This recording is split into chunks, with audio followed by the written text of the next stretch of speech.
out of reach. I had a life, didn't I? I was a person. I was a girl. I had a name. Of course I had a name. Mara. Yet even that seemed unsteady to me. A fact, perhaps, but a shaky fact. The word Mara did not carry with it some flood of emotion. It was a flat thing without depth or shape. Just a word. Mara. Was that me? Let it be me. Let it be me because I needed a name. I needed something definite to hold on to. I raised a hand to my face.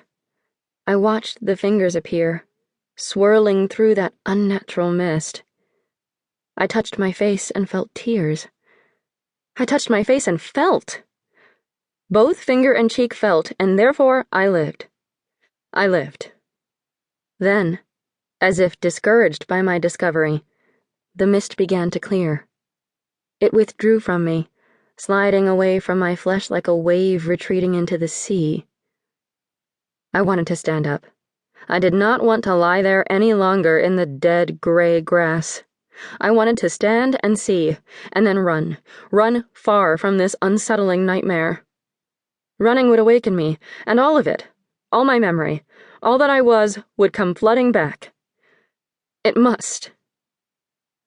I was shaking so badly that the simple act of standing erect became a challenge.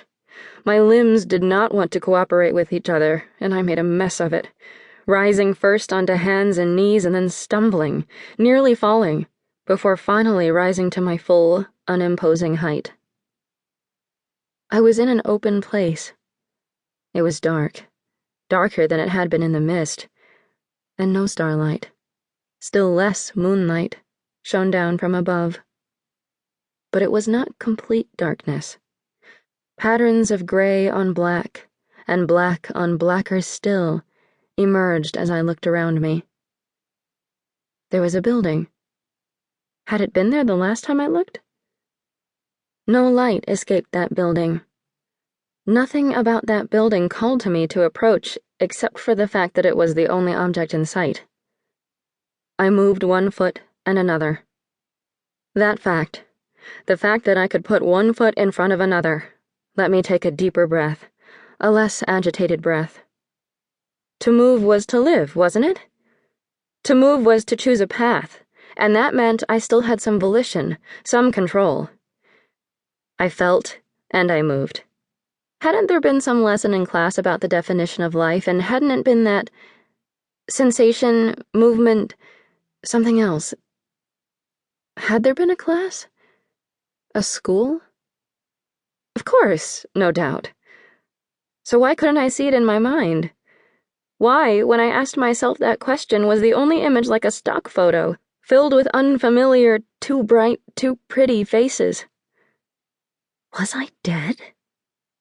Never mind, Mara, I told myself, trying to accept that name as the truth.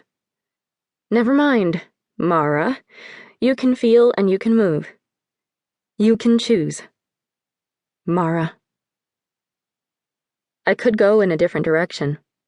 I could choose not to walk to that building, that outline of black against black, that shadow within shadow.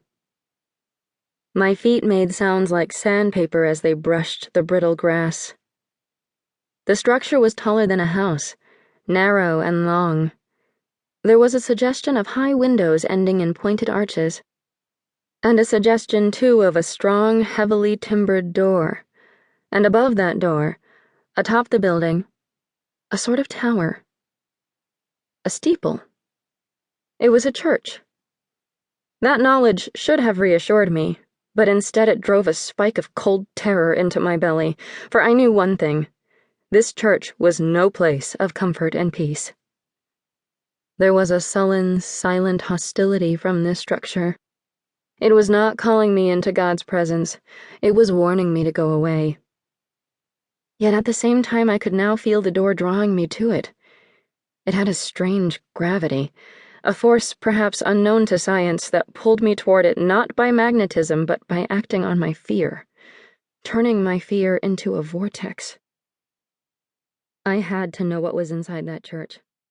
I had to know.